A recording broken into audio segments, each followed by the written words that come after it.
The Galactic Council chambers had never witnessed such open mockery. Ambassador Krell of the Dominion Empire stood before the assembled representatives, his forearms gesturing dismissively at the holographic display showing Earth's coordinates. This primitive backwater planet seeks membership in our glorious alliance? Krell's voice boomed through the translators. They barely possess interstellar travel. Their weapons are crude projectiles and explosive devices. What could such barbarians possibly offer the sophisticated civilizations of the galaxy? Murmurs of agreement rippled through the chamber.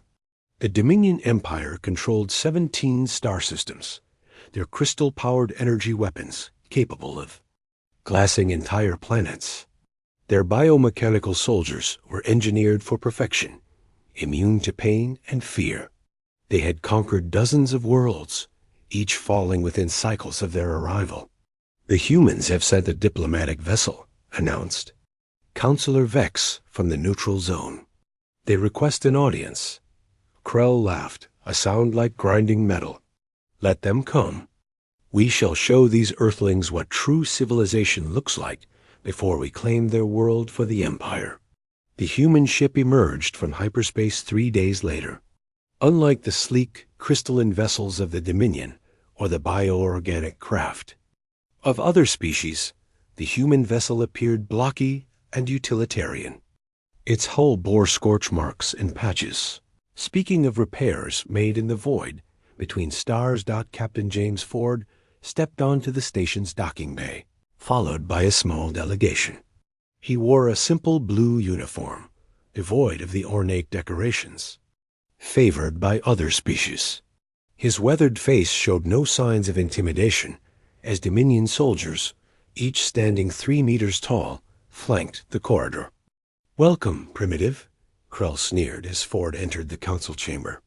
"We trust your journey was not too taxing for your crude technology."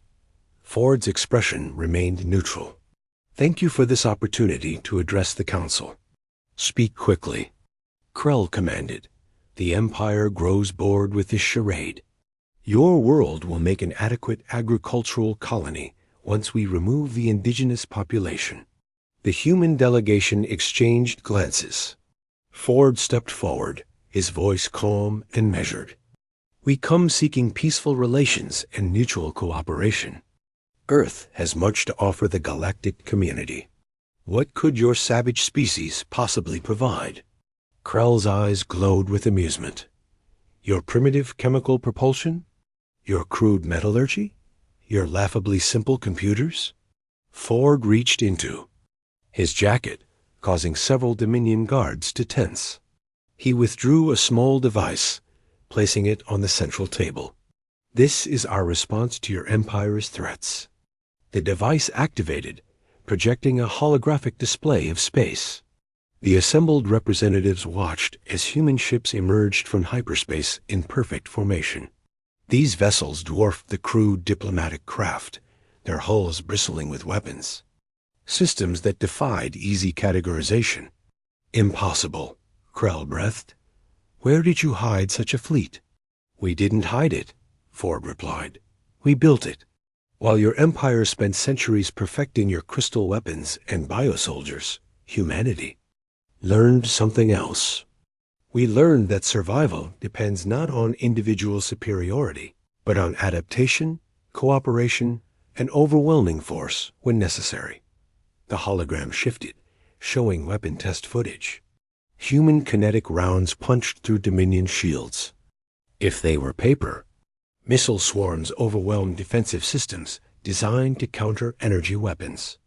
Most disturbing of all, human soldiers moved with tactical precision that matched the Empire's finest warriors, but with an unpredictability that no biomechanical programming could replicate. "Your Empire mocked Earth," Ford continued. "You assumed that because we appeared primitive, we were weak. You failed to understand that humans don't just fight with weapons. We fight with our minds, our creativity, and our refusal to surrender." Krell's confident demeanor cracked. "You would threaten the Council itself?" "We would defend ourselves," Ford corrected. Your scouts have been probing our defenses for months. Our intelligence networks have documented your fleet movements. We know about your invasion plans. The chamber fell silent. Other council members shifted uncomfortably as they realized the implications. If humanity could detect and counter Dominion preparations, what did that say about their own security? The human fleet currently surrounds this station, Ford announced, not to threaten, but to demonstrate. We seek peace, but we are prepared for war. Commander Blake, Ford's military advisor, stepped forward. The Dominion Empire has never faced an enemy like humanity. Your biosoldiers feel no pain, but they also cannot adapt to unexpected situations. Your energy weapons are powerful, but they require infrastructure that kinetic weapons can destroy. Your empire rules through fear, but humans have learned to weaponize fear itself. The hologram displayed tactical scenarios. Human fighters used unconventional maneuvers that confused Dominion targeting systems. Ground forces employed guerrilla tactics that turned the Empire's own strength against them. Most shocking was the psychological warfare footage, showing Dominion soldiers retreating in panic as human forces used sound, light, and movement to create terror. This is impossible, Krell insisted. No species has ever successfully resisted the Empire. Because no species has ever been humanity, Ford replied. We are not the strongest or the fastest. We are not the most technologically advanced. But we are the most stubborn, the most adaptable, and the most willing to do whatever it takes to protect our home. The council deliberated for hours. When they reconvened, Councilor Vex spoke for the Assembly. Earth is granted full membership in the Galactic Council. Furthermore, the Council formally requests that humanity consider establishing a mutual defense pact. Krell's face contorted with rage. The Empire will not tolerate this insult. Ford's expression hardened. Then the Empire will learn what happens when you threaten humanity's friends.